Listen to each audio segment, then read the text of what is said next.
O senador Eduardo Girão expressa seu voto, ao contrário o da esquerda, que quer legalizar os jogos de azar no Brasil, pois Girão diz que esses jogos estão viciando as pessoas e acabando com várias famílias no Brasil e no exterior.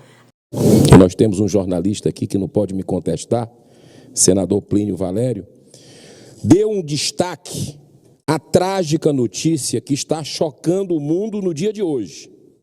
Senadora Zenaide, na Indonésia, um homem de 36 anos, desesperado, depois de perder tudo que tinha em apostas online, colocou à venda seu filho, de 11 meses de idade, com o objetivo de conseguir R$5.000 para tentar recuperar o prejuízo, apostando mais ainda. O dinheiro é para apostar, para ganhar e recuperar o que ele perdeu. Olha que loucura que se faz essa questão de bingo, cassino. E esses cassinos aqui, que estão na mão, no celular, essas apostas que estão acabando com o nosso futebol, acabando com empregos, porque a produtividade cai, já está demonstrado isso, vários empresários dando os seus depoimentos, seus testemunhos. O comércio está perdendo o dinheiro de impostos que se paga no comércio, está indo para a casa de aposta, ou seja, beneficiando muito poucos em relação ao detrimento de milhões de pessoas e devastando famílias, vidas sendo perdidas com suicídio, enfim. Em muito boa hora, essa casa vai instalar uma nova CPI que foi lida ontem pelo presidente da casa, Rodrigo Pacheco, que vai ser destinada a investigar exclusivamente as bets. Mas o governo Lula não precisa esperar a CPI. Se ainda sobrar algum resquício, senador Jorge Seife, algum resquício de moral e ética neste governo, é hora de acabar com essa desgraça. Acabar. Não é fazer coisa paliativa, como tem uma ruma de projeto tramitando para segurar propaganda. Não, tem que acabar. É preciso ter coragem nesse momento para repararmos o mal que nós fizemos à nação. Não adianta a gente ir atrás quem votou contra, quem votou a favor. Isso é público. Essa casa deu um passo para essa tragédia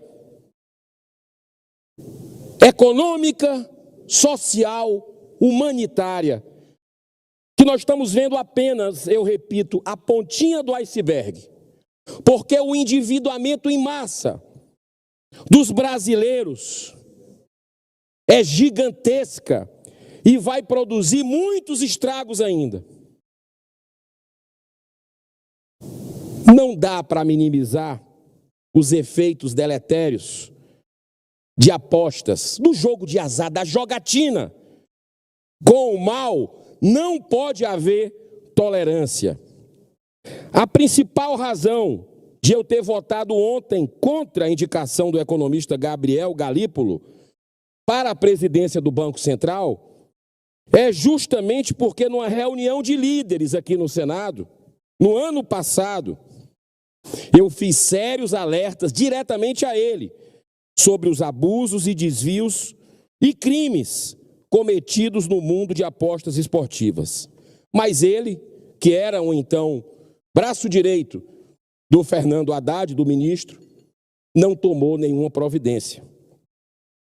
Assim como o próprio ministro, assim como o governo Lula, que tem as digitais de sangue nessa tragédia. Porque sempre teve um posicionamento contra, mas cedeu às tentações de grupos interessados na legalização. A própria CPI, senhor presidente, da manipulação de resultados, já está conseguindo trazer à tona as entranhas podres do mundo da jogatina. Investigações em curso pela Polícia Federal já detectaram a disputa por esse mercado lucrativo por parte de organizações criminosas como o PCC, o Comando Vermelho, com destaque para os estados do Rio de Janeiro e o meu Ceará. As principais entidades de fiscalização e controle sempre se manifestaram contra a liberação da jogatina no Brasil. Dentre elas o COAF, a Associação Nacional dos Auditores Fiscais, ANFIP, a Federação Nacional dos Policiais Federais. Todos são unânimes no alerta de que a jogatina legalizada é uma das maiores portas para a lavagem do dinheiro sujo, oriundo da corrupção e do tráfico de drogas.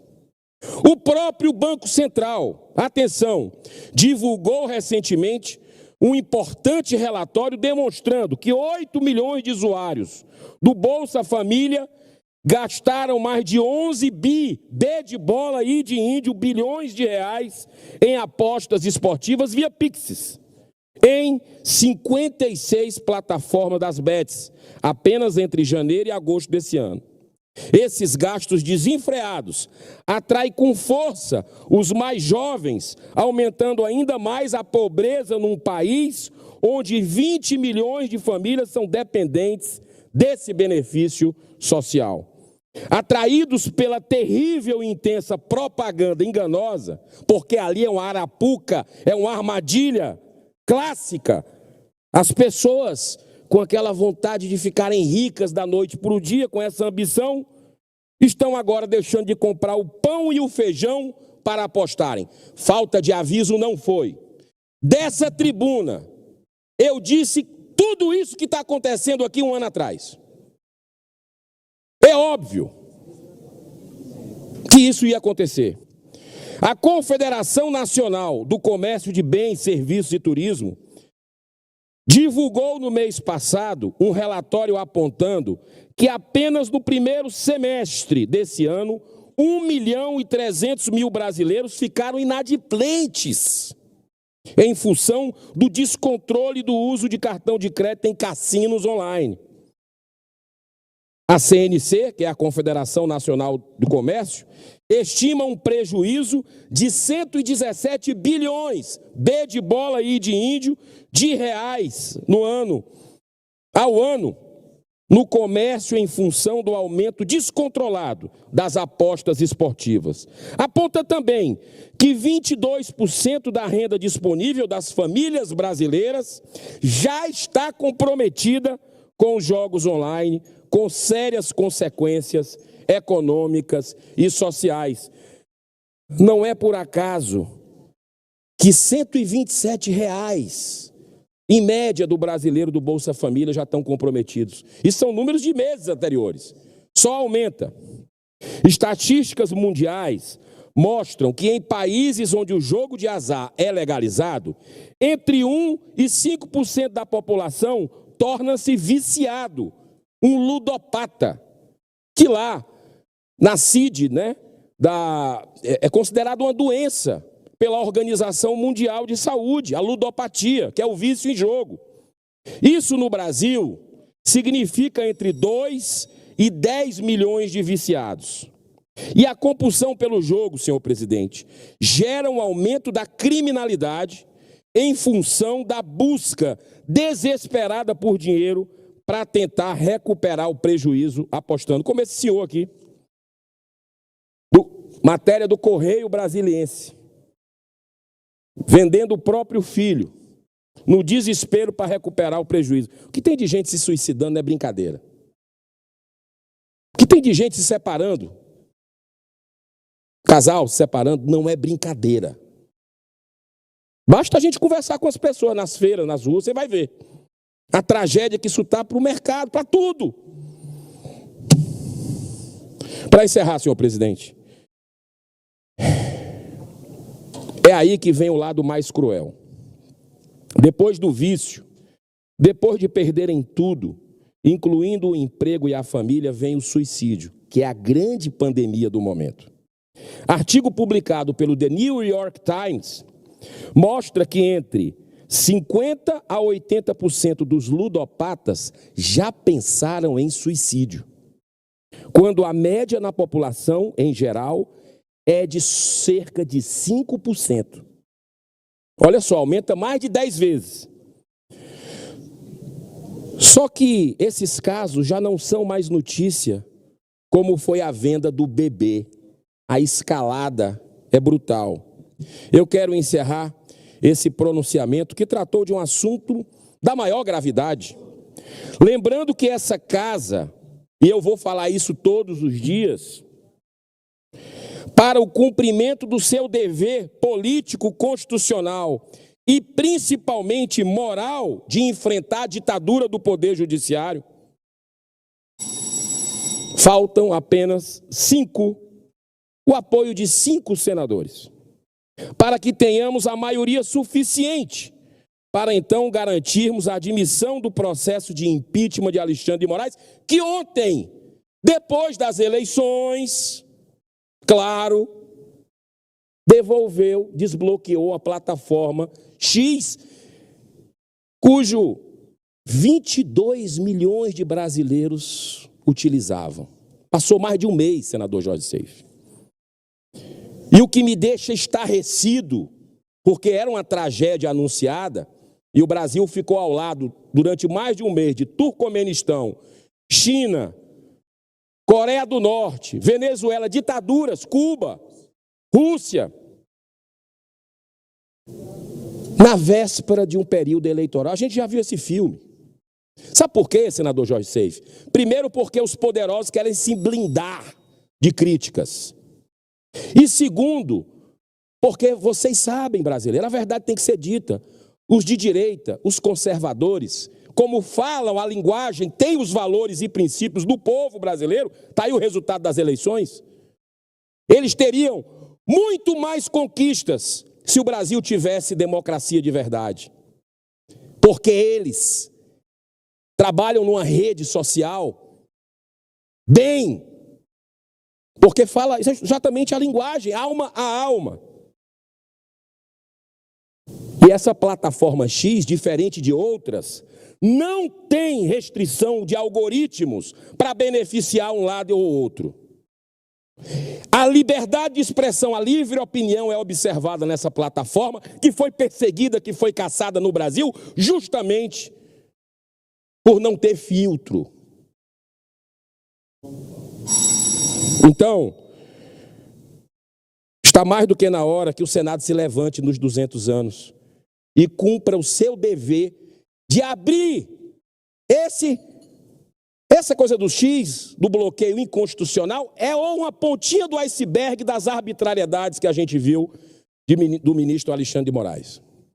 Tem brasileiro morto sob a tutela do Estado, tem jornalista com passaporte retido, com conta bancária que ele trabalhou a vida inteira bloqueada por ter uma opinião diferente do sistema.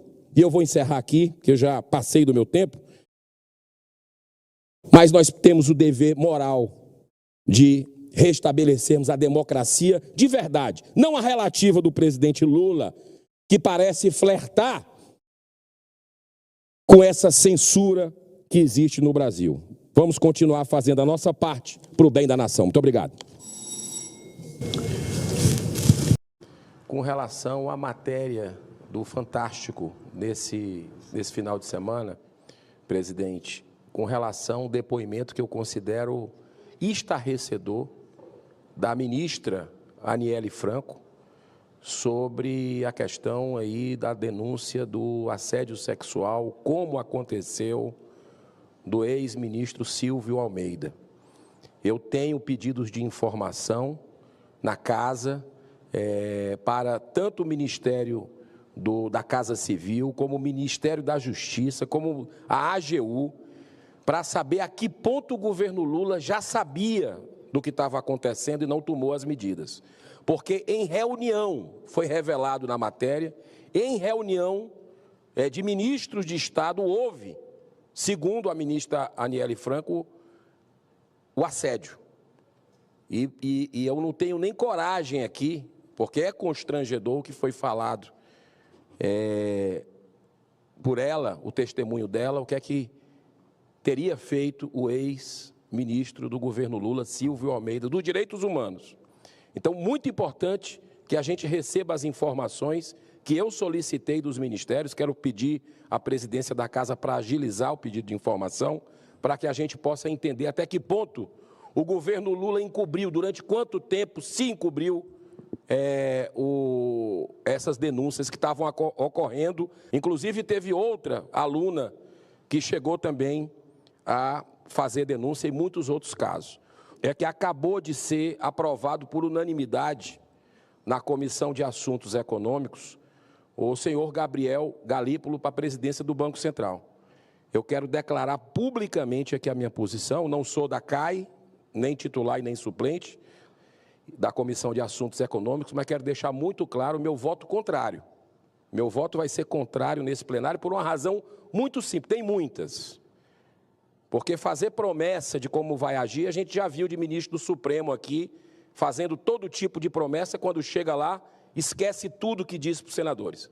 Agora, as bets, eu olhei nos olhos do Galípolo, na reunião de líderes aqui, na reunião de líderes que eu participo com o presidente Pacheco, estava lá ele, o ministro Haddad, e eu falei, no ano passado, antes da votação das bets, eu disse o que iria acontecer.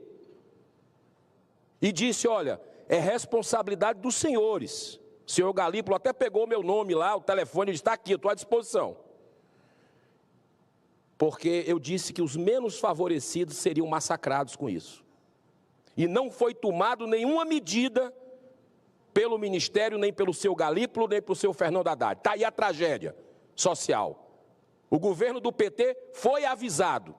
Eu subi essa tribuna várias vezes para falar sobre esse assunto, e um governo que se diz proteger os mais pobres, os mais humildes, foi conivente com essa tragédia, porque sabia, falta de aviso não foi. Galera, esse foi mais um vídeo aqui do canal, espero que vocês gostaram. Não esquece de deixar o seu like, de se inscrever no canal e compartilhar o máximo de pessoas que vocês puder. E muito obrigado pela tua presença e até o próximo vídeo.